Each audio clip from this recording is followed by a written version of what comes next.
In all the old stories, in those fairy tales I still half believed, this was how it happened. Ordinary kids were visiting relatives, maybe, or stuck at boarding school, alone, uncertain, yearning for adventure. And before long, adventure came to them. They took a wrong turn, were chased away from everything familiar, and suddenly, a door opened to another world. That summer, at age 14, I was too old to believe anymore, of course. But the ache, the yearning was still there. It never leaves us, really. The question is whether it will become our truest hope or deepest wound. Or both. July 1995. Whatever you do, Mom said as the car swept toward my grandmother's estate, don't mention your father. It had been raining ever since grandmother's chauffeur, Paxton, had picked us up from the airport.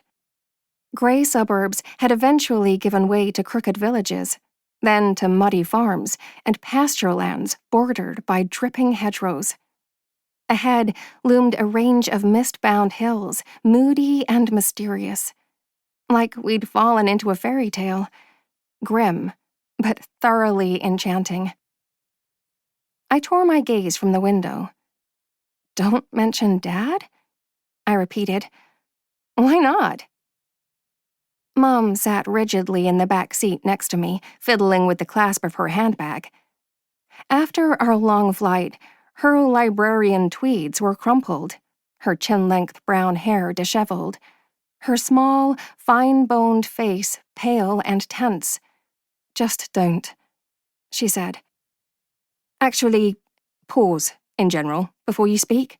Blathering is a habit your grandmother never could stand. I don't blather. She exhaled. Nosiness, then. I'm not nosy. This wasn't strictly true. Eva, dear, you're lovely, but she doesn't know that yet. I held my tongue. I could practice not being nosy, all right? Never mind that my grandmother and I were perfect strangers.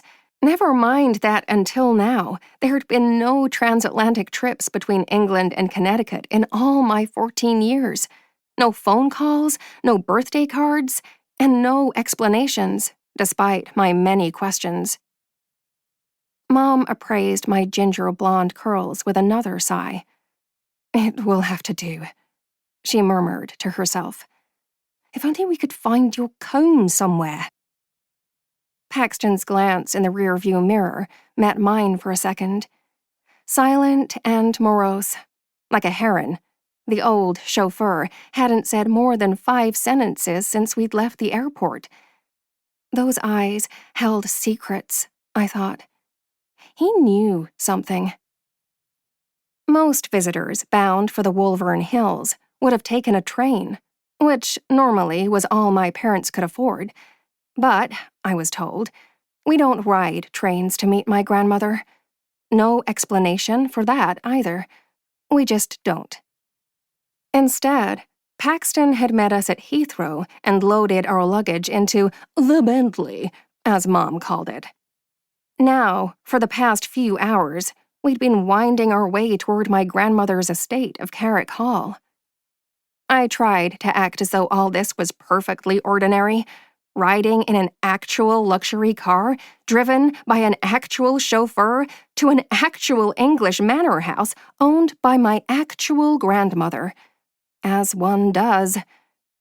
But a bottled-up shriek of excitement bubbled just below the surface. There's the village, Mom said, her voice strained. Won't be long now.